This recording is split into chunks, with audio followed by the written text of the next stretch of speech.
maybe the shortest title intro music ever by the time you went live. Good evening, good evening, good evening.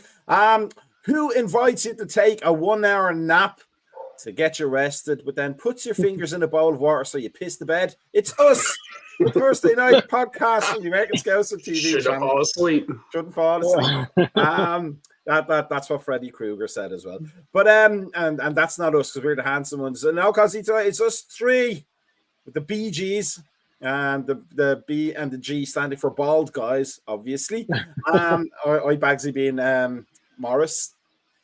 Or Robin. In fact, they're all like that. I don't even know what I'm doing that impression. We are no, Barry, that's the one. Barry Gibb. And Morris was the one who didn't do that. He was just bald. So we have a bit to talk about. The team being derailed a little bit, the march towards the title unexpectedly last weekend, but we've had probably enough forensic analysis of that particular game. So we will focus on other things tonight, joined by Brian and Sir Z. Brian, how are you? Doing wonderful. And Sir Z, how are you? Like the Bee Gees, I'm staying alive. There you go. Hopefully before the game this weekend, we won't get Saturday Night Fever. And then, like the start of the show, I started a joke. And if it's bad, I'm going back to Massachusetts. And that's all the PGs can up. No, you win again. There you go. Hey. We may never do that this season. So here's what we are going to cook up for you guys tonight who are watching. We're going to talk about the contracts, because we can probably more officially do so now. But good news coming out of Anfield, at least for 2 of the 3 out of contract players. And I think we can all assume what's going to happen with the third one, but you never know. Yeah, he's apparently carrying a Bobby Firmino book around, but we'll see what that happens, whether it's real or not. We'll also talk about the ownership situation. Some websites showing complaints from Eric Cantona about Manchester United, the BBC website talking about Daniel Levy and his running of Tottenham Hotspur. So we will have a look at that kind of new breed of ownership that we touched on the last time, where we discussed the venture capitalists owning clubs as opposed to the baker, butcher, and candlestick maker of old. We'll do our Room 433 episode tonight. We have a special topic for it as well. It could be a tough one, it could be a difficult one, but it's all about what's in the heart and how well you can sell your position. And then we'll look forward to the game for the weekend. And it's a crucial one after what happened last Sunday against Fulham. But first things first, gentlemen. The rumors are heavily kind of backed rumors that Van Dijk is cruising along in the talks, and so too is Mohamed Salah for 2-year contracts. I believe I read. We're not looking to hold on to them for 5 years, but 2 years gives us enough time to find their replacements. No news on Trent, but I think we know what that news probably will be. But we've spoken for ages and ages, Brian, about no news being good news. I don't think any fan is unjustified in wanting to know what the story was for the whole season, not just the last few weeks, but the whole season, and certainly since January. But if we get Van Dijk and Salah on board for 2 more years, get a good year out with them and see what they want to do at the end of that, and see what the transfer people can do to shore up the obvious gaps they are going to leave, that's going to be a good deal for Liverpool all round, isn't it? Oh, absolutely. I always thought that, even we talked about 1 year plus a year option afterwards was going to be, I think it was going to be a great prospect for both of them. I think that obviously right there, Mo wants to come there and break that record. So, that's one thing that he wants to do, but wants to have right there, even though he still wants to win, keep on winning, but he still wants to have that in the back of his head that he wants to win it, because anybody who's a competitor wants to do that. Van Dijk right there, I mean, he's back there. He's reinvented himself a couple times right there within this side right there. And I think that now being a more firmer head person right there is something that's going to be vital right there. I think in this time period right there, it gives us also at least 2 transfer windows right there to come up with a replacement for both of them. And, especially a Van Dijk replacement, which is going to be very essential, and also having somebody in the Mo frame right there to go through there, which, could come from a young player that we have here, but more than likely is probably going to be having to us go to and buy something for the transfer window. So yeah, so I'm elated that this is a good deal for me. I mean, I think that it's going to work out for us well. Suzy, your headline today says Scouse loyalty is found in Egypt and the Netherlands, but it is true, really, isn't it? It's the one that you would expect to, at least give us an out, at least say, I'll sign a small extension. I really want to play for Real Madrid at some point in my career, but I'll give you time to find, what you get from me somewhere else, and then make a bit of money off the way. Essentially, the way Coutinho did it. But, you would expect him to be the one that signs and the other two to be the want-aways, because that's the stereotype of the so-called foreign player. But it's heartening to see at least that Salah and Van Dijk have Liverpool more to their heart. I mean, I'm pretty sure Salah can get, if he wanted, the biggest money contract he could get from Saudi Arabia and never have to worry about a penny for the rest of his life. And I'm sure Van Dijk could as well. But they want to see a little bit more of the Arne Slot project if these rumours are true, don't they? And Trent seems to want to just wash his hands of it all. Yeah, I mean, with Salah, I think that Saudi project's always going to be there. And I think he knows that. So Saudi are desperate to get him, even just for political reasons. It kind of cements a relationship with Egypt. And he's always going to be there. He's the type of guy that looks after himself. And he's utmost professional. And I think it was inevitable. I mean, I know Timothy mentioned it a few times, and it was like the common sense way to think. I think that because there was no concrete rumors around Salah and Virgil, other than the Saudi Arabia links of Salah, but there was no concrete links in January where either one of them are being rumored to join a club or anything else. I think everyone kind of knew that these two would definitely sign. That being said, I mean, with Trent, I mean, I can understand him leaving. With Salah and Virgil, they played for several different clubs, and now they're at the biggest club, or one of the biggest clubs in the world. They can maybe go on another season or two at maybe Madrid, but again, there'll just be another cog in the wheel there. So I don't blame Trent for wanting to leave, but yeah, he could have done it a different way. And I think, I just look at footballers as contract workers. They're only as good as a contract, and loyalty is only as good as, we cry about loyalty, but as fans, we're not really loyal to players. It's like we want Nunes to leave every other game, and you sign a 7-year contract, so it kind of works both ways. I think with Trent, it just leaves a sour note because we're gonna win the league, hopefully. And this is going to be the first time we've won the Premier League where we can actually parade it and in front of fans. And if he's at the parade, it's going to be that sour note, and it's going to overshadow what we've achieved this season. But yeah, I'm not being so. Like I said, I think it was inevitable that Salah and Virgil were going to sign, but it just leaves a big gap with Trent, and I think we've noticed when Trent's been missing, Salah's performances have been affected as well. So it's a big gap to fill in that sense. But everyone makes beds, and he's just got to lie in it, and we'll see what he can achieve in Real Madrid. I don't have any hatred towards him or anything, but I just don't think. I think he's just going to be another piece, another cog that gets spat out at Madrid. Let me ask you this, Suzy, before I move back to Brian. I think you're right about the contract workers thing. I've had that debate with people before. The players have a short career. The average player, it's always easy to point at the superstars, but the average football player in let's say in England, in all four tiers of the professional pyramid, they have a short career. And if you're not one of the absolute superstars, you're not feathering your nest with multi-million-dollar contracts from Saudi Arabia or Barcelona or Real Madrid. So the idea of moving around for a better contract so that if you get an injury or if you retire and you don't have any other skills, you're not somebody who's great on the television or radio, so punditry's out for you. You're not a particularly good coach or interested in coaching, so that's out for you.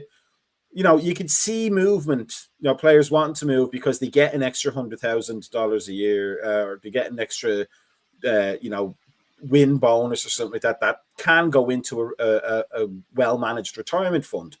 But for the top level, when you're earning millions upon millions upon millions a year, hundreds of thousands of dollars a week just for kicking a ball around, do you think it's wrong to expect a little bit more from players like that? Because, how much more money do you need? How much more money did Jordan Henderson need to go to Saudi Arabia? Like he's doing quite well, unless he's spending all of his money on Lego, and the most expensive ones for FAO Schwartz. How much more money do you need to, compromise your principles, to abandon your morals in some quarters, just for the sake of another contract? With Trent, I don't even think it's about the money. Maybe obviously he's got a big signing on fee, which, his brother and his family will probably make the most of. But I think, as we saw with Klopp, he gave us 9 years, and sometimes things just get stale. And we say it's a short career, but Salah's been with us nearly 8-9 years. How many people actually stay that long with in a regular work environment? How many people stay that long in their own companies? So it's, as a player, he might start to feel like it's getting stale. He's been at Liverpool since he was 6.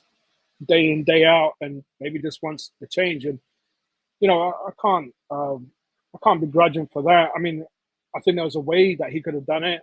After Stevie G is probably the best homebred player that we've had, and he could have left a legend. And if he was just more open and said like, yeah, look, I want a new challenge. They don't come bigger than Madrid.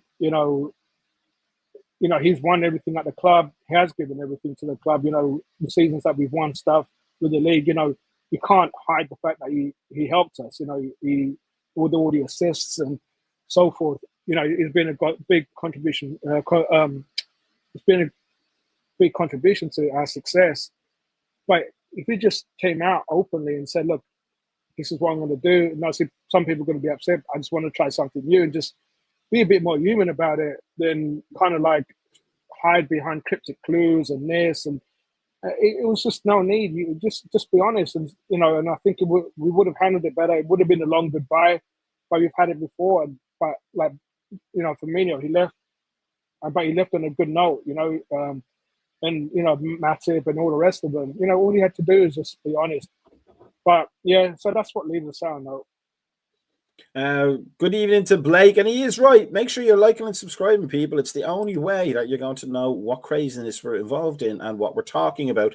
And just before I go to Brian, just to argue against your point, I think there's bigger challenges than Real Madrid, for example, trying to be any sort of player at Everton. I think that's probably a bigger sporting challenge than anything else. But Brian, so Z makes a great point there. There's no player going to leave a club, whether they're there for 1 year or 11 years, who's not going to get some sort of criticism for the leaving, because we get attached to people. It's no different than breaking up with somebody you were absolutely obsessed with, and then you just can't bear to see them happy. And then I get a restraining order for standing outside the house for 5 days in a row in the rain. But apart from that,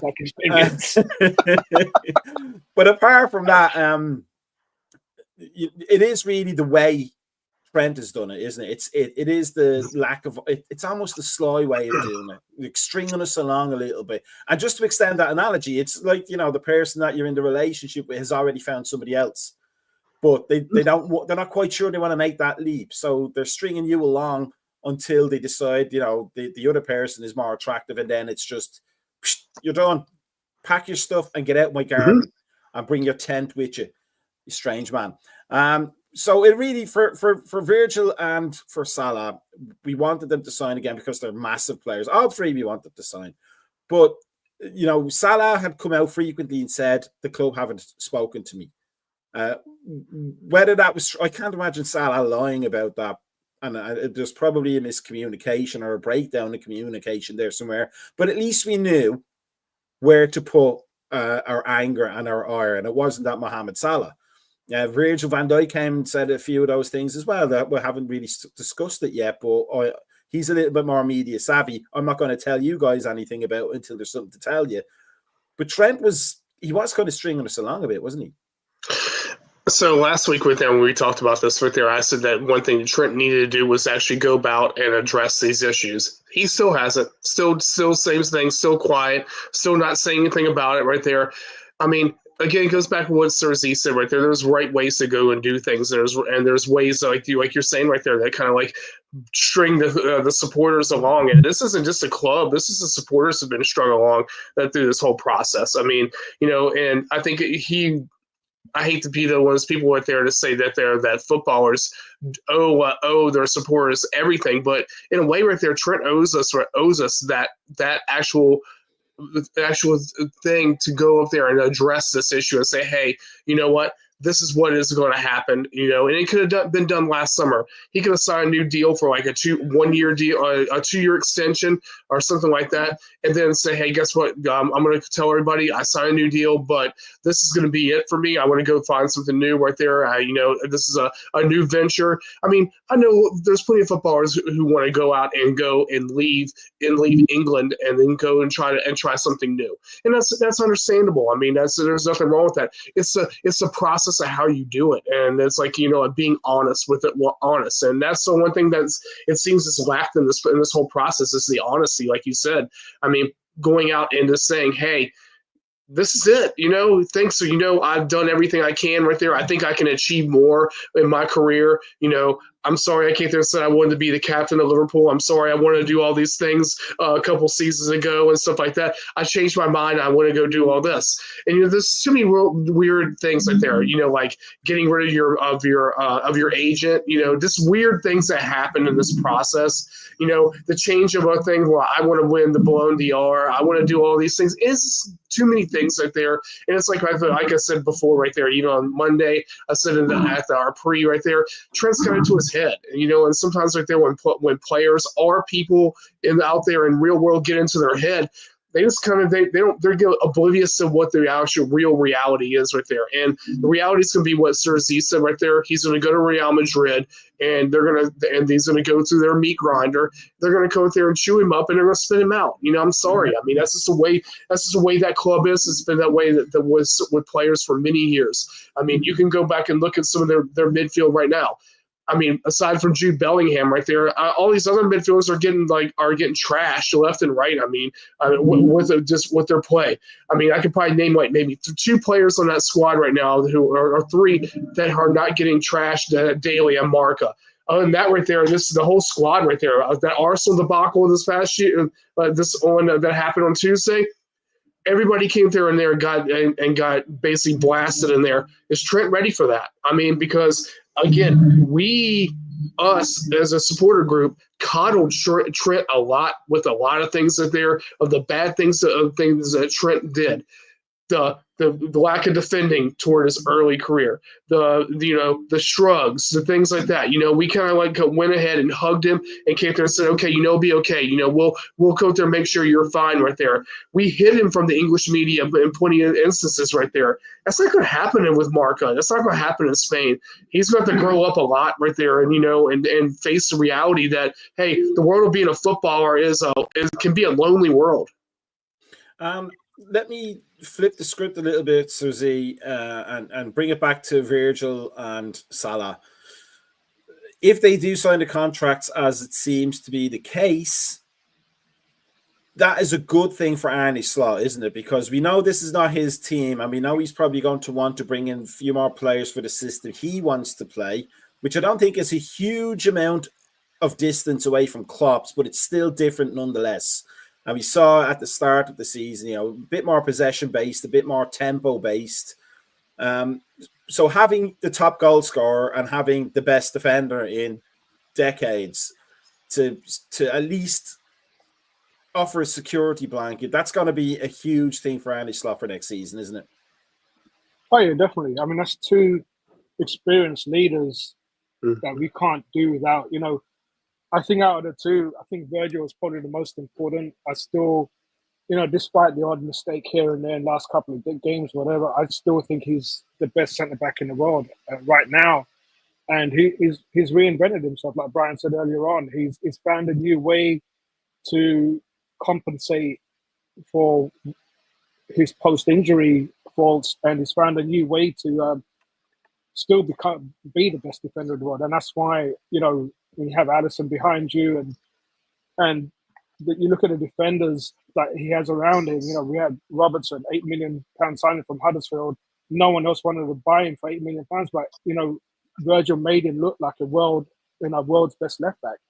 He did the same with Matip. He did the same with Konate. You know, so and Virgil improves the players around him, and you know, to have that going into Slot's new way of doing things next season is going to be integral to that, definitely defensively. And we don't know what the plans are with Alisson and Marmalade. So, you know, if you do sell Alisson and we get Marmalade in, he's going to want someone like Virgil in front of him to protect him. You know, and if that's the route they're going to go. With Salah, you know, I think the moment that we didn't sign Marmoush, I think that's when I thought, yeah, we're definitely keeping Salah, because there's no way you can have some of Marmoush's quality and keep him on the bench. You know, and how do you let the world's best, you know, forward go on the free? You know, he's done so much for the club. He's helped us win so many things. You know, 2 Premier League titles under the belt. You know, which is more than even what Stevie G has won. You know, for us. So you know, to have them both, they're like stalwarts of the club now, and they're both still performing. You know, despite the contract talks and everything else this season, and you know, knowing that they can leave on a free, they still both, like, Salah's probably given his best performance since he first joined us, and Virgil, you know, he's been, you know, impeccable this season. So again, it just speaks to their credibility of, you know, how professional they both are.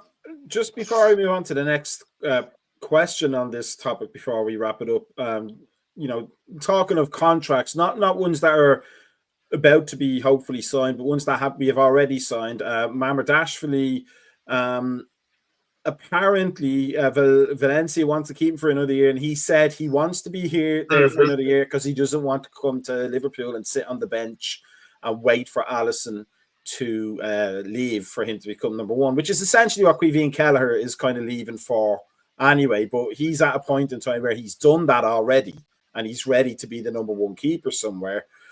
It's not a good sign really for Mamardashvili, is it? Just because he's had one good game in the last couple of months, in fact, to be saying, I'm dictating the terms of how I arrive at Liverpool. When you hear something like that, Brian, to me, it becomes more and more obvious that you may be right. We may never actually see him start a Liverpool game. I stand by my word. I think he will never wear a Liverpool kit. I think this is an investment that was made, and I think it was a spur of the moment that happened in the Euros last year that we saw that the way he kept right there. And I think this is something to get tucked away and say, okay, well, if next year, say for instance at Valencia, that he actually goes there and actually has a better season than what he has, then I mean that's willing to go there. We paid what was it 25 that we paid for him? I think it was 25. Huh? How much? 34 million for him.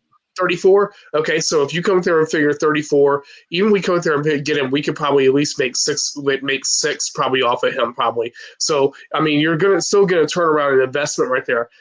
I mean, yeah, Kelleher's going to leave, and I know that's in the writing on the wall, but I do think that what's going to wind up happening right there is that Jaros is going to be somewhere in the mix, and we're going to sign a makeshift keeper in between because we're going to make the money off of Kelleher. But I don't think Marshall Valley is ever gonna play at Liverpool. I just don't see it. I don't think that he fits the system. And that is one thing I've always said right there. He's not good with his feet. He's a great shot stopper. I mean, I'll give him that right there. With what he has had in front of him right now, but he is not a.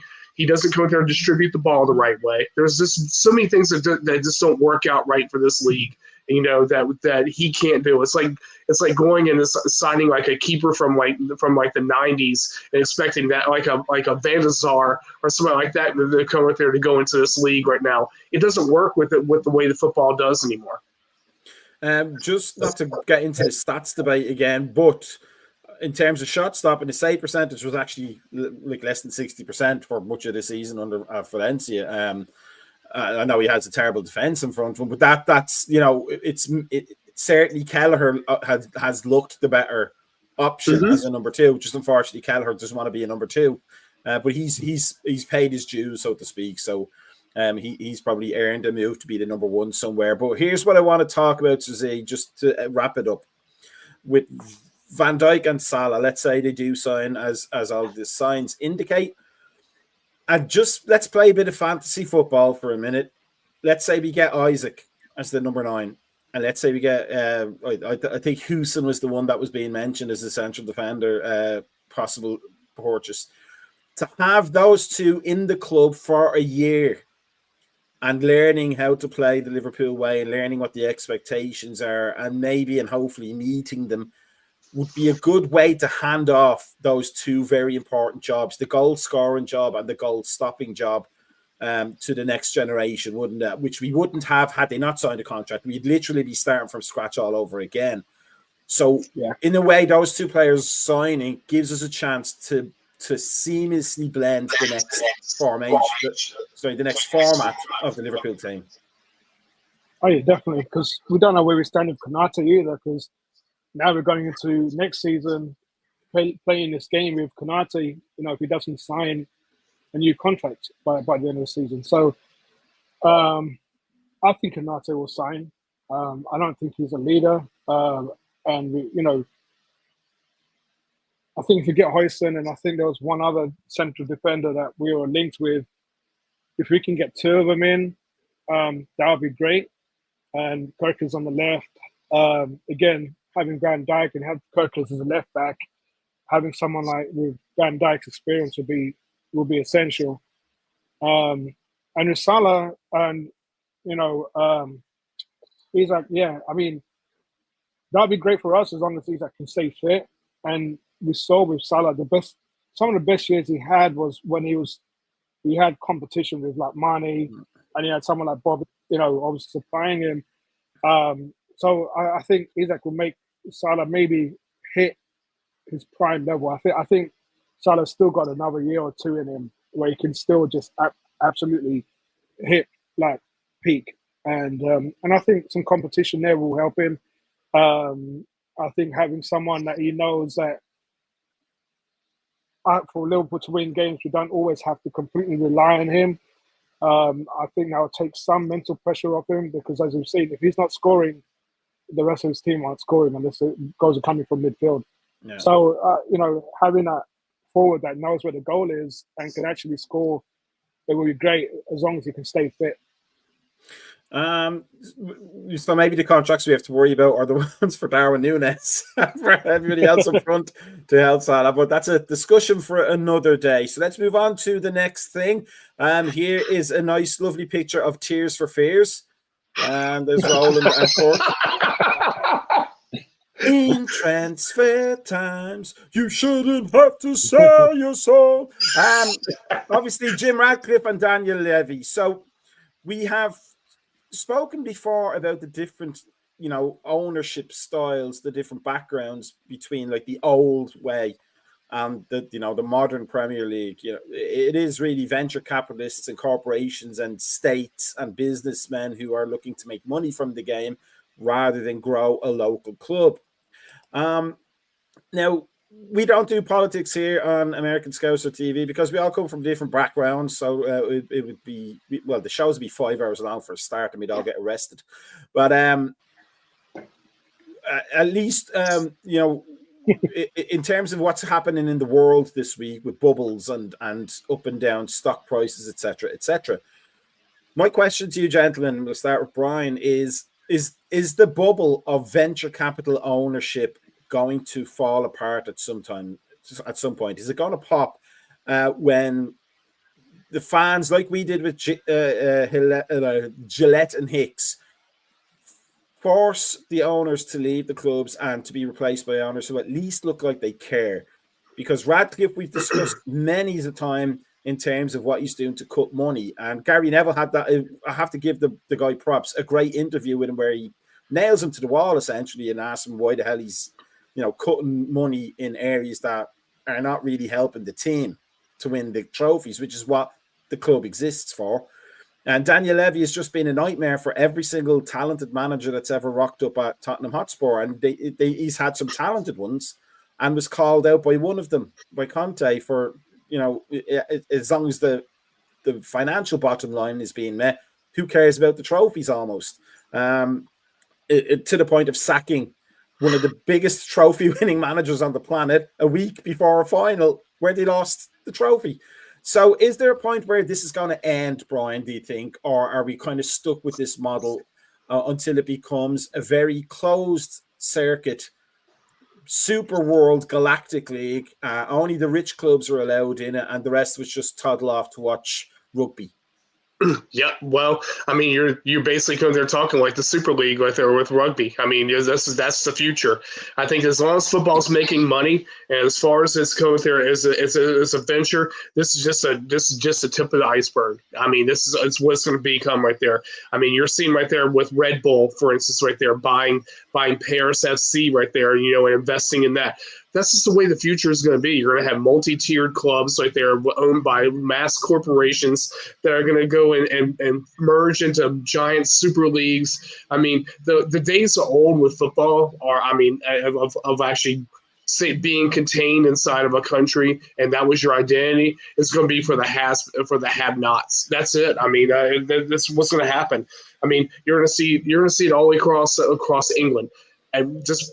I think Celtic and Rangers are next. I mean, just because of who they are right there. That's the next ones to go get these. That's going to get taken over by mass corporations and boost their name up. It's only right there to come through to make do, to become a giant European Super League. I mean, I think that UEFA tried to appease them with this model that they have, but all it did was just give some of these clubs a little taste of money. And then now they're seeing that this money's here, and we're just as guilty. I mean, and as I said that last week, right there. There's, I mean, we try to go in there to have this whole sense of that us against the world. But you know what? Unfortunately, right there, football people who own football clubs are the world, and we're supporting them. I mean, we support them financially. We do all this stuff for them.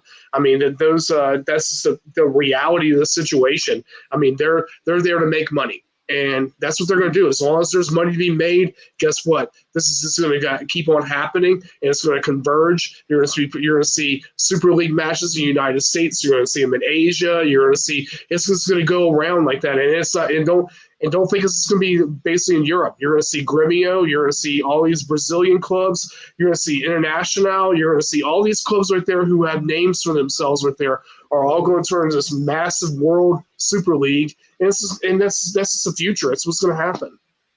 And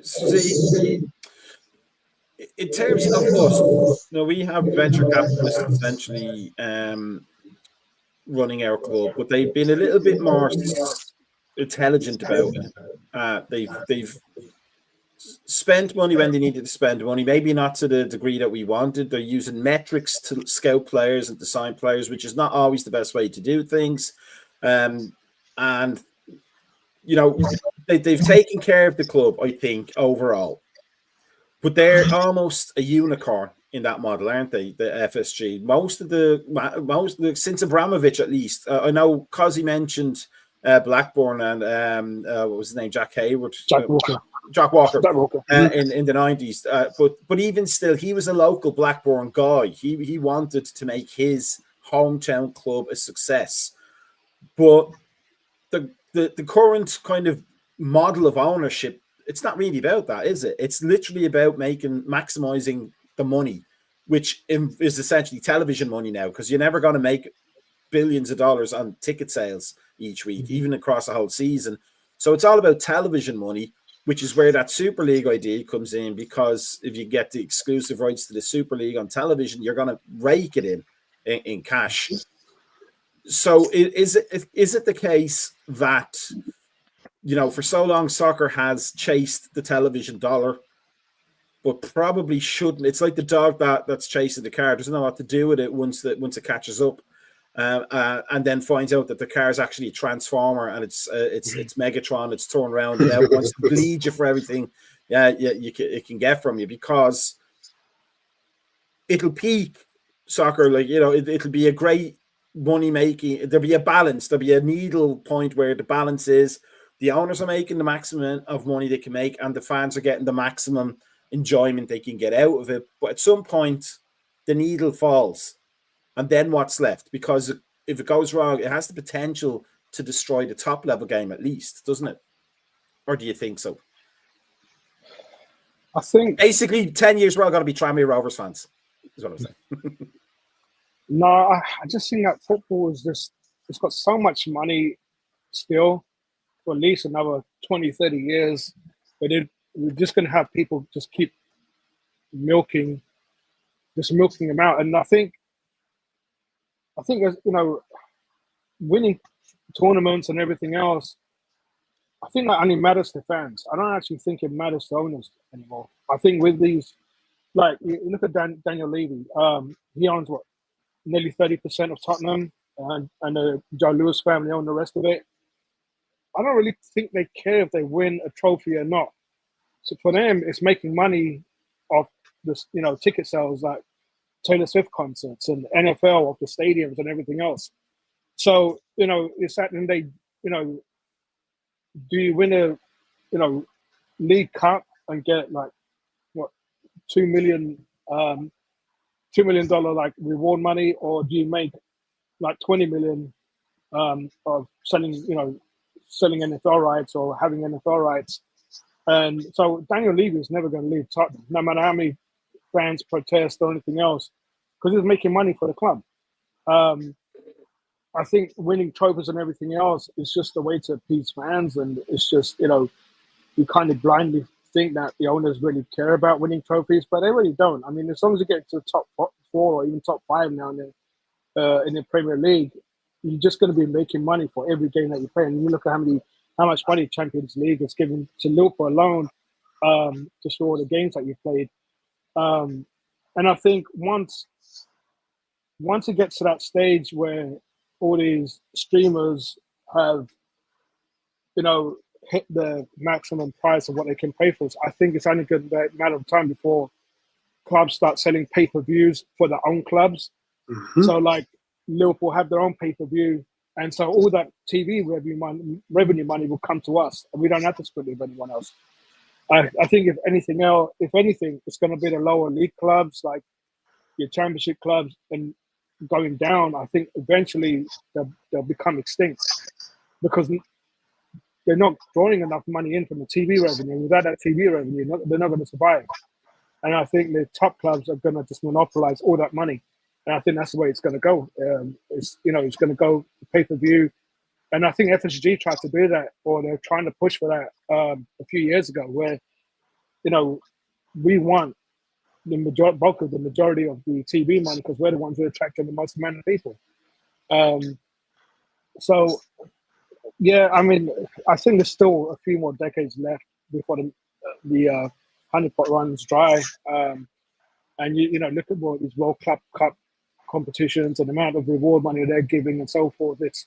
It's just becoming so much of a global game now. And I think eventually club football internationally is going to take over like a nation's football. Well, let me ask this before I move to Brian. I think your point about the pay-per-view thing is a good one. It's been mooted before. But if your team's not winning anything, why would you pay? Like, if you're Spurs, why would you pay an inordinate amount of money to watch Daniel Levy not care about winning a trophy and firing managers who may do so? I mean, that could backfire in that sense. So, the trophy part, like for example, if they're investing in these clubs so they can get the money from using the stadiums for concerts, for Taylor Swift concerts and stuff like that, and making a ton of money, wouldn't it not be a better idea for them to just build a facility, just build like a concert hall, and then make the money that way, and not have the hassle of 20, 40, 60, 100,000 fans knocking on your door every week going, where's the money? Where's the players? Where's the trophies? Because that's what we want as fans. It doesn't matter what level we're at as fans. We want our clubs to win trophies. And if they're not winning trophies, why would we pay, the pay-per-view money, which would, as with everything, as with Hulu and Netflix and Amazon Prime, once they know they can gouge you for more money, they're going to gouge you for more money. So at some point, that plan could backfire on them, couldn't it? Yeah, but then if you look at the clubs that were going to join the ESL, I mean, I don't even know why Tottenham were invited, but Daniel Levy kind of pushed towards it. Liverpool, Man United, Arsenal, maybe Chelsea are always going to have subscribers. And whether Chelsea win trophies or not, they still have a global market. And I think that's where the pay-per-view is going to be coming in. It's going to be that global market. It's going to be, we have this thing in Los Angeles called Cosmo, and they're literally selling tickets where they've got the whole stadium, like you can be at Anfield, and it seems like you're in Anfield. It's like a big dome, and those are the people that we're marketing at. It's like I said, the average ticket holder, how much money are they really bringing into the club? The season ticket holders, they've already paid their bit. They're not bringing any fresh money into the club. So that's all the rest of the money is going to come from everyone else around the world. So doing it through pay-per-view, and I think that's going to be the next level. But I think it's going to be, again, the legacy clubs that are going to benefit from it. And anyone that can kind of hang on to the coattails like Tottenham tried to do with the ASL, they're just going to try and be in a conversation. But I mean, look at Leicester. They won the Premier League a few years ago, but where have they gone since? They've been a yo-yo club. And even like Nottingham Forest this season, having a great season, they're not going to get any extra new supporters by showing the matches out in the States. The money's going to be the legacy clubs, like Man United, Liverpool, Arsenal, maybe Man City. I still don't consider Man City a big global club yet. I think Manchester United are a bigger global name than Man City are. But and Real Madrid, Barcelona, Bayern Munich, they're all going to follow suit. And again, it's just going to be the big historic legacy clubs that are just going to control football. Now, Brian, whilst he makes some good points there, my question is, Chelsea is, we're considered for that Super League idea, and they are a big club, but they're only a big club because they won trophies. Pre-2003. 2003. They were, they had a few successful seasons under Vialli and stuff like that. But the Abramovich money really launched them, and then they started winning trophies. But I remember Chelsea when they were a second division team. So that it is almost like a chicken and egg situation, isn't it? You win the trophies, you become the legacy club, you get the pay-per-view. But if you don't win the trophies, if you're Spurs and you're chronically allergic to the winning of silverware, unless the year ends in one, whatever that's about, it could come back to bite you. I mean, the trophy, it seems to me, the trophy winning seems to be a part of that success. And if owners aren't aware of that, they may find themselves on the outside looking in. What do you think? But if it's a closed environment, which is probably what's going to happen right there, it wouldn't make a difference. I mean, that's like what Sir Z said. The clubs right there who are gonna suffer are going to be those clubs that are currently sitting down your Norwich Cities, going down to your Wigans, down to like Blackpools, and those clubs right there are the ones that are going to suffer, and ultimately in the go run. I think a lot of these go. It goes by global fan base, and I think that the EPL right there has made most of these clubs who've been the stalwart teams in there basically a global product or our brand. I hate to use that word brand, but that's basically what was happened like that. I mean, Spurs are a brand. I mean, it's as much as these clubs who have not been relegated from the league. I mean, unfortunately, Everton's a brand. I mean, I don't know how, but they're a brand also right there. So, and by making these things right there, by week in, week out, from going through TV contract to TV contract, you've gained things. I mean, say for instance, right there in the United States, I mean, it's bumped hands from from Fox Sports World over to Fox over to NBC. That the EPL has been here. I mean, even with the pay-per-view right there with Santanta, with like the League Cups and things like that. They've developed a fan base here from the mid '90s right there. So when the league came into existence, these clubs were here. These clubs have been here the entire time right there. So they're equivalent to what we think of in the United States as the NFL teams. They are the clubs. They are the ones you're going to see week in, week out, and they gain that fan base. And so again, I think they'll be fine. I mean, how many times? When was the last time you saw the Las Vegas Raiders win the title? 1983. I mean, but they're still a force. They still have a big following in the United States, even though they're not winning. Spurs, the same situation right there. They've been in the league this amount of time. They still have a fan base right there because they're people who like, okay, well, I'm picking Spurs as my team. That type of thing like that happens right there. And so, again, I think the lower league teams are the ones that are going to suffer ultimately right there. And that's not just in England. These are teams like they're in like going from Serie B over to to Segundo League, all the way over to to league to like the second division in Germany, Bundesliga 2. I mean, all these clubs, even the premier clubs like the Australian Bundesliga, all these clubs there who are not these clubs are going to suffer, and I mean because they're not those clubs. That's it. If we go by just the brand and the global fan base, then I look forward to Man City being not invited to the Super League and being replaced by Celtic, who are one of the best supporter clubs in the world. Thanks for us Irish and our Catholic upbringings. I agree 100% right there, but unfortunately right there, because of what the exposure is of Man City right there over the past couple of years right there, they're probably considered in the global brand network right there, probably higher than Celtic, which they shouldn't be right there. I mean, if you go back to the Lisbon Lions and go back into all these little things, if you go back into history right there, Man City, I mean, Celtic has never not been in a top division of, Scotland. I mean, Rangers weren't.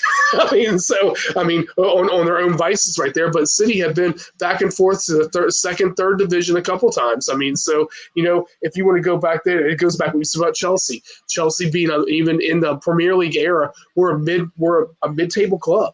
I mean, lower mid-table club at one point. So again, this goes back to these people have put money into these clubs for them to become brands and to grow their money, and it's working. And the great thing is that Celtic and Manchester City have won the exact same number of European Cups. That is true. So let's move on.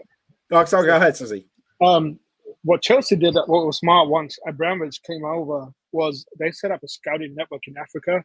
Mm-hmm. And they just took all them African players and just set up a global network in Africa. Now, you had Nigerians supporting Chelsea, Ghanaians supporting Chelsea. We're talking about, I don't know, Brian, if you know anything about Chelsea, it was one of the most racist clubs in the UK.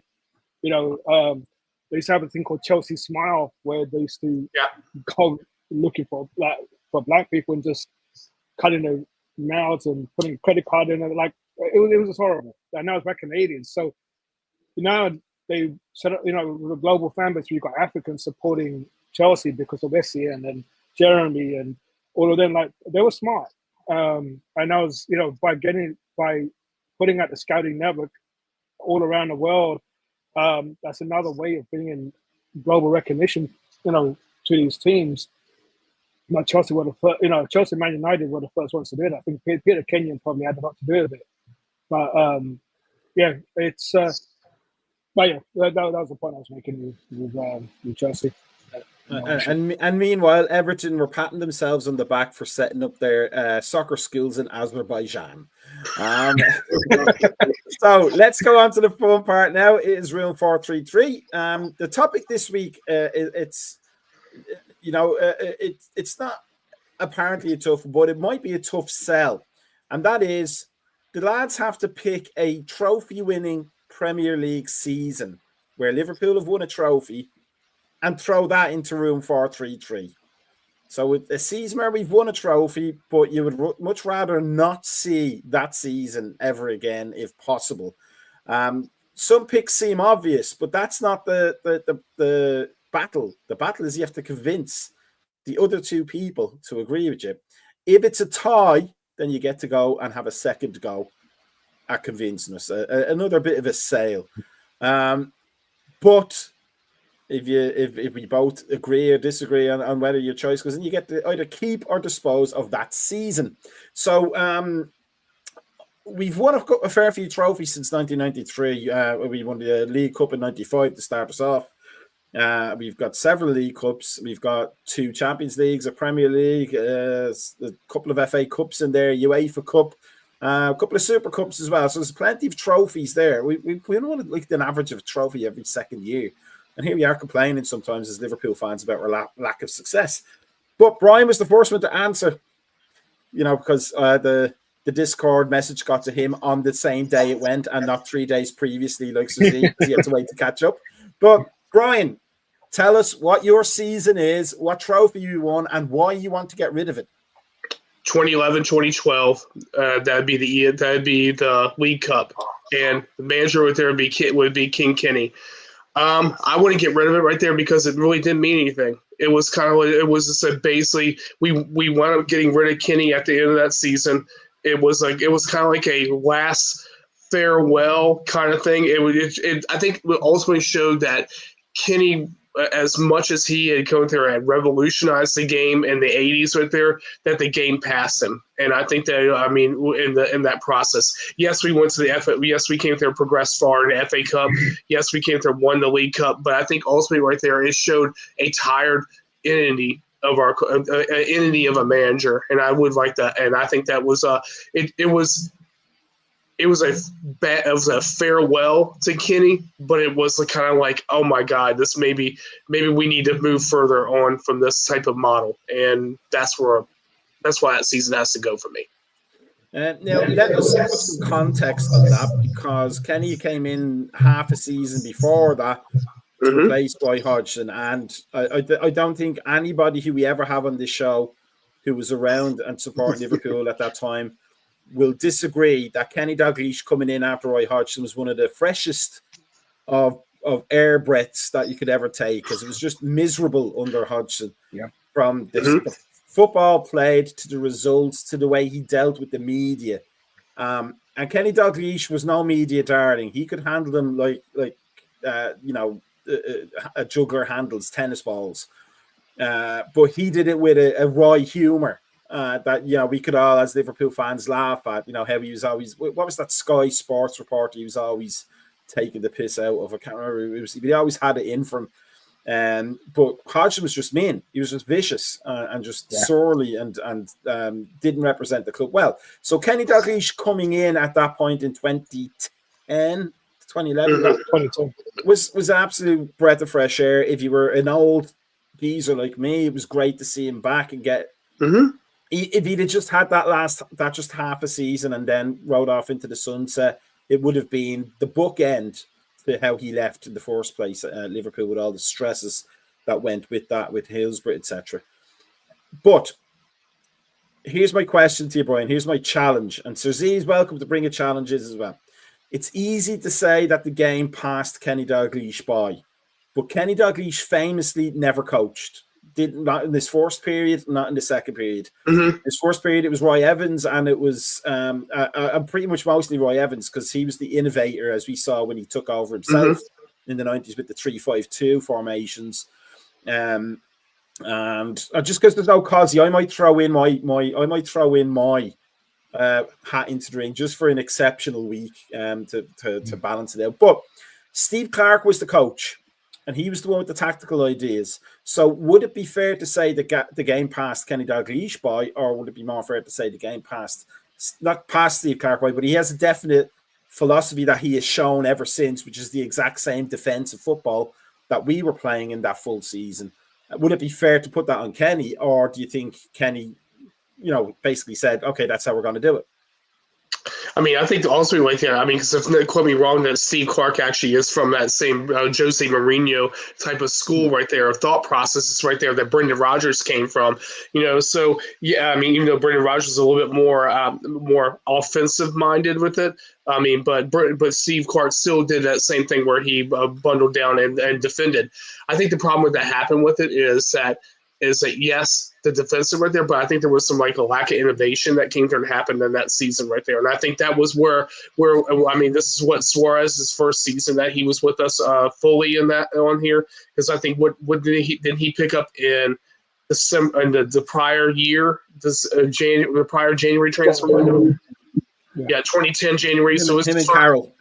Yeah, so it was the first full season through there. I mean, and I just think that with the tools that we had there, that we probably could have possibly achieved a little bit more. And I think that the ideas right there that came through, again, innovation right there. And I mean, because I think a lot of things, if you look back to his offensive style, kind of fed back to that 84-85 type of mentality right there of how to run in there. And I think that we came there and I just think that really that it was a, like you said right there, if he would have came there and finished off that half season right there after 2010, stabled us, moved on, said, okay, I did my due diligence for the club and I moved on right there, I think that it would have been a fitting end for King Kenny.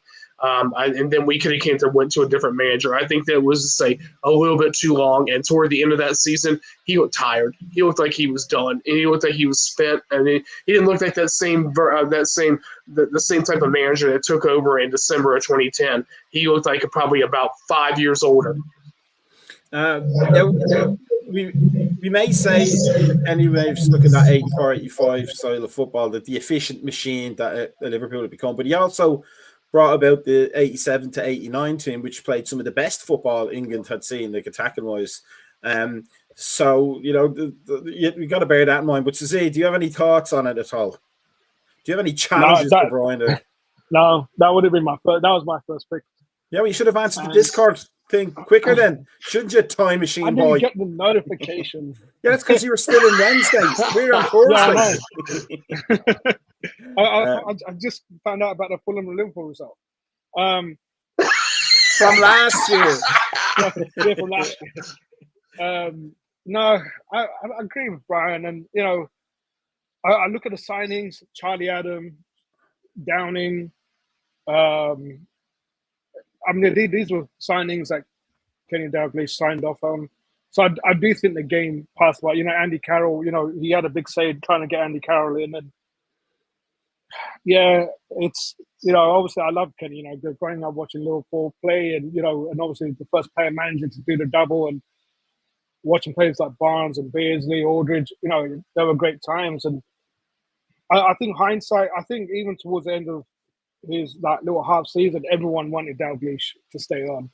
And, FSG, for all that they get from supporters, they pretty much listened, they put Kenny in because we wanted him in. And they listened to the fans. But like Brian said, I think the game definitely passed him by in terms of the type of players that the club needed. We still had players like Peperina and Stevie G was there, Carragher was there, and it was just such a horrible season that season. And Andy Carroll couldn't stay fit, and then we had the whole debacle with Suarez and Evra, and Kenny Dalglish kind of publicly supporting Suarez, which was a big PR goal for us. So yeah, with that being said, that whole season could just vanish completely. So yeah, I mean, there's no argument, but I would definitely put that season to bed.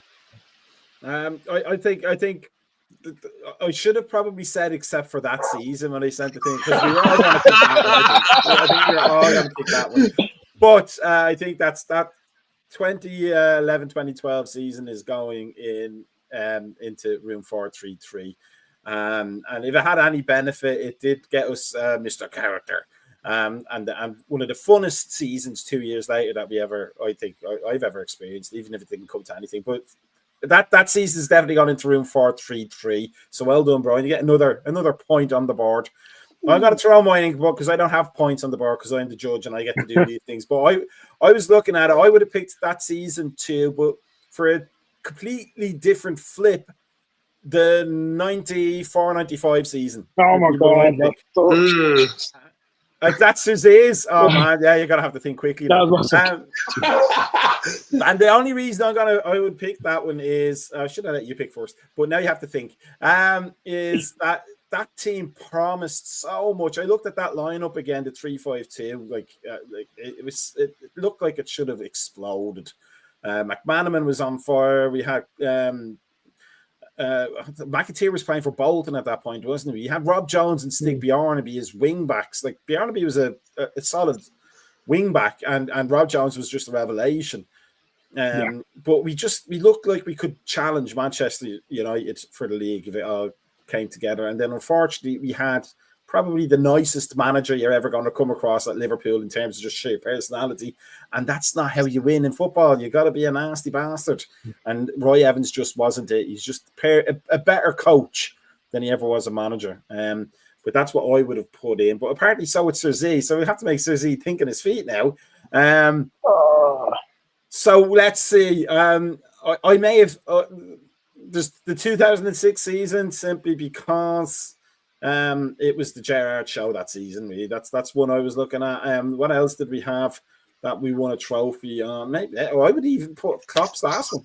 That's maybe one just because we lost Klopp. That was going to be my other choice, 23-24, because I think that was just like it was kind of like a downturn that last for the quad talk again right there and turned into a fizzle, and I think that was it. And it was stuff. Him announcing at January and like in the middle of the season that he was leaving. I mean, that season could go too. So Zay, do you have one or do you want to go with that one? No, I would definitely 94 would have been my second pick. The only other one, so I'm looking at it. There's a season we won the treble with Houllier and West Ham game. That was a Gerrard final. And things were looking good with Benitez then. I liked last season's League Cup. I think it's one of the best days we've had, considering who won that cup, with the kids and everything else. So I think just by default, it's going to be the 2002 and the 3 League Cup again. Even though we beat Man United that season to win it. Mm-hmm. That season is just a forgettable season. Mm-hmm. I don't even remember what happened. That's the El Hadji Diouf season as well, isn't it? Yeah. Well, yeah. There you go. Yeah. He sold it for me. The most hated player that Liverpool have ever had, the worst player to represent our club.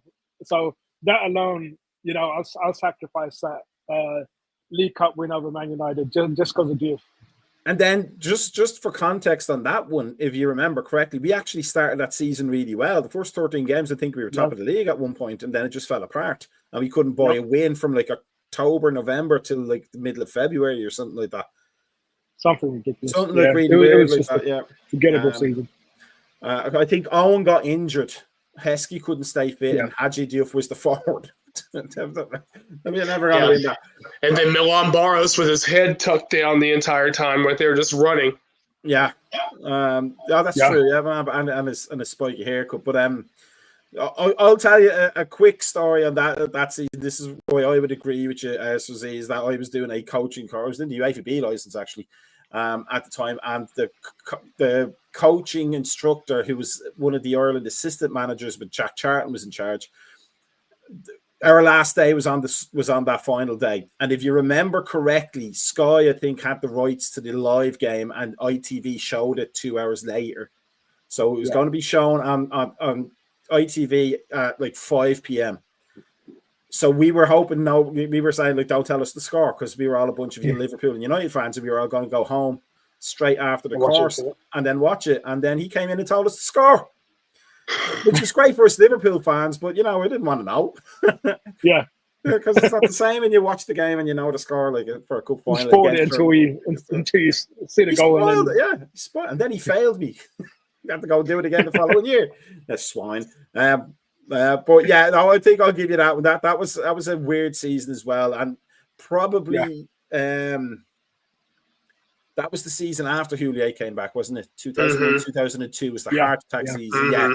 I think we can all, if we look back on that, we could all see that he probably should have not have come back at all. Like he should not. He should have signed a Macka. That's what he should have done. Yeah, no doubt.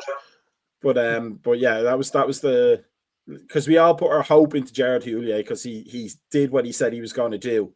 If anybody remembers, if you're old enough to remember, he came in and said, "We will beat Man United one day," and then we just kept beating them. It was great. We will win trophies one day, and we start winning trophies. We will be a European force again, and we were a European force again. We put so much hope into that little Frenchman, genius that he was, and then health made his path take a different turn. And you think the Jet squad won the European Cup in 2005? I mean, that was Jet squad. Yeah. Essentially, yeah. A couple of good additions that he wouldn't have made after his heart attack, but would have made beforehand. So there was no El Hadji Diouf there. But there was a Jibril Cisse, so that's always a good one. So yeah, I think that's gone in room 433. So I think that's the next one after that, and not for entirely different reasons. Oh, actually, probably for similar reasons when you think about it. The manager was tired and it didn't have the same ideas as before, and it just the cup didn't take the sheen, it didn't take that like staleness off it. So that's 1 point for each of you because he loses out because his parents are over for a visit from Liverpool, and we love that for him. But he's way down on the pecking order table, I think. Well, that's for 433, room 433 for this week. Two good options there. Mine was just a personal one because I really thought that team was going to be the league-winning team. It was such a good team. I think Collymore was still around at that point, was he? 95. I think so. That whole Roy Evans era, I just think ice cream suits, and I just and it just it was cool when I was 14, but when I look back on it, it's like no. If you look back on YouTube, some of the football we played was magical.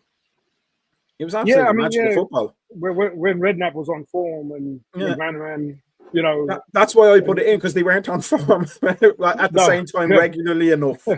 And they just flattered to deceive. So, pardon me, from an old school football match to the new school. What's coming up next? Liverpool versus West Ham. There'll be some sort of pre-match on the day, so we can go more in-depth and forensically into the game here. But after that Fulham loss last weekend, Brian, what is our feeling for this game? It's a home game. It's against a team we know likes to play football, which Fulham also did too, but maybe a little bit more open defensively. We have to get back on the saddle in this game. There's no two ways about that. Right? And with a better performance. Do you think that the contract talk on the fact that there seems to be major progress in it will lighten the psychology and the mood around the team a little bit, and certainly around Salah, because and Van Dijk, because we're lacking Salah goals right now. Like we're not getting the Salah that we expect. Penalties aside, I don't think he's not being the player we know. Yeah. But if he can put in a big performance and Van Dijk put in a big performance and we get the 3 points here, it is effectively done then, isn't it? Yeah. I mean, but I think the point right there is that I think that these players have to come in and show something, because of what I saw in the first half of that Fulham match wasn't up to par, and I think that they need to come. I mean, they need to come out there and actually show that they have something something to them to finish this off. But yeah, I mean, I really think that this West Ham side hasn't won since the middle of February. I mean, so the last team they won was against Leicester City. So, I mean, other than that right there, they basically drew or been beat by everybody throughout this whole entire string. Yeah, we had 2 weeks off right there for the international break, but they still have not come there and had a victory yet on there. I mean, they're sitting right now currently in 16th spot. I mean, so this is a game right there that we should be winning right there. I mean, if we don't win, then there's more problems underlying. I think that right there. I think that I think having a natural right back in there is going to make a serious difference. And I think that for all that Curtis Jones did in that match right there because I don't think he was really at fault for a lot of the things that happened in that Fulham match. I think that having that person right there and having the ability to go down the right side and with Salah right there, a player who's played with Salah, I think it's going to make a big difference. So Z, let's be negative Nellies for a second. Should we lose it? That's going to be a big deal for Arsenal, isn't it? Oh yeah, because I think after the Real Madrid result, I think Arsenal got their tails up, and I think they'll beat Brentford comfortably. I think. So this sounds, I know it sounds weird to say, but it's definitely a must-win game. West Ham did beat Arsenal recently, so there is that danger, and some of their players, they like to step up the game against us, even though for the last couple of seasons we got the number, we've beaten them, even though we thrashed them like 5-0 a couple of times. I don't know. I think this contract hopefully becomes official before the game. I think it'll be more of a celebration mode at Anfield, because right now I think everyone's just nervous. I think having Bradley back, hopefully he is back and he can start, would be a big difference. And as much as I love Kelleher, I think we need Alisson back. Hopefully, he'll be in there. And yeah, just, if them contracts are officially signed, I think, we see Salah just kind of regain some of his form. He's only one goal away from Harry Kane. Is it Harry Kane? It's above him now?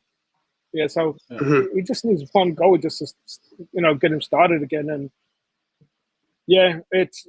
I think this contract news has come at a good time. It just hopefully gets officialized. But yeah, just having Alisson and Bradley back as well, I think that will definitely change the way we play against West Ham. And we've had the number last few games, just crashing them at their ground, and even last season, it's it's an exciting game. But it'll be nervous, if Arsenal do battle Brentford, like I think they will. Brian, do you think, after everything we talked about last week on the Discord, the frustration during the game, the frustration after the game, is this a big test for Arne Slot in our view as supporters in terms of his lineup? Because he needs to change that midfield, doesn't he? Oh, absolutely. I mean, we've been saying this one now for like 3 weeks now, something like that there needs to be some type of rotation. I mean, even at that point right there, I'll just go right there. Gravenberch needs to get rested. Gravenberch right there is mentally not in the game. It's kind of like, what we said, what one of our post matches right there, we were talking with Barack right there. With that. Gravenberch's out. He's not that player that we started off with. This type of game right there cries for Endo. We need to have Endo come in there and close out and just go there and even just to go there and play a match right there, just to shut down and give more security to Konate. And that's where my point going right now is right there, is that Konate was so all over the place right there in that first half against Fulham that I think that Gravenberch not being in the match has caused that whole chain reaction to go. It's kind of like what happened when Fabinho got hurt right there a couple of seasons ago right there, when we basically just came there and our defense just like fell in shambles right there because you didn't have that anchor right there. And I think that this right now we need to have an anchor there just to finish this shit off. And I think that's what we have to come there and do on there. I don't see any. I'd even point right there and say, put Kwanzaa in. Put Kwanzaa in. Make a statement. I'll go with Kazi says right there. Make a statement. Go there and say, okay, Konate, this last match right there, you were at fault for 2 of those goals. Sorry, you need to think about this. Put Kwanzaa in. Be ruthless. And move on from that. But even the same thing goes with there. Even with Arsenal, just go back to the Arsenal subject of there. Does Arsenal really even want to go and play against Brentford? I mean, they have the point right now that they can kill off Real Madrid and move into the next to the semis. I mean, I guess the mentality is going to see what Arsenal does at 12:30 on Saturday versus us on Sunday. So that's going to be the big thing right there. I mean, if Arsenal goes through there, because Declan Rice got pulled off there toward the end of that match with there, yes, he got pulled out, and I know how you feel about him. And Saka actually got pulled out early too. So that's two people right there to figure out, hey, are we going to go there, rest them right there to make sure that they're fit right there to go against Real Madrid? That can go in there and change. Okay, so Declan Rice goes out. That moves Partey in right there. So that's a whole different change right there that may happen with them. So, but again, we just have to focus on what we're going to do with there. And I think if Arsenal fall in this match again right there, I think it'll be a lot better for us. But we just got to finish off games. I mean, that we can't. Well, we can't even. We need to start off better in matches again. And it goes back to the same thing we had years ago with Klopp, where our first half was like some abysmal mess, and then all of a sudden, like second half, we played like we're world beaters. I mean, and the same thing goes with a lot with what we're into right now. Start the game off, kill the game off, and then settle. And I mean, and that's all we ask for. All we ask for is that. I'm just thinking there about Declan Rice getting sexy time during a game against Real Madrid before he gets substituted. Declan Rice. So Susie, before we wrap it up tonight, do you have, with all the information we have right now, do you have a score prediction for the game? And do you think any player will stand out particularly? I don't think it rotates that midfield at all. I think it was carry on playing that midfield. It's just a stubborn arsehole, isn't he? But then, we've got a right back, we've got Brady coming in. I think Konate stays on. I think the way he played against Fulham was just like playing golf. Once you have a bad shot, it's just hard to recover. And that's what happened with Konate last game. You're talking about Kazi, aren't you? Sorry? Yeah. You're talking about Kazi. I mean, I like Konate. I mean, I don't understand the crap he gets. But anyway, stand-up player, I'd say Bradley for coming back in. I think we'll see a difference on that right-hand side, especially, if news comes out officially about Salah and Virgil. I think we could take it for guarantee that Trent's leaving. So Bradley will get even more support from the fans. I think we'll win this game 3-0. Brian, do you have a score prediction and a possible standout player on the balance of what we know now? Okay, so I'm in more of the department of either 3-0, 3-1, somewhere in that part right there. And I think the stand-up player is going to be Luis Diaz. I think Diaz is going to come out there and run the shit out of that West Ham team, because they can't hold leads. And I think that's one of the big things right there, that you had to look at them. And I don't think they can handle that type of speed and that type of things going at them. So yeah, I'm going with Diaz being the standout.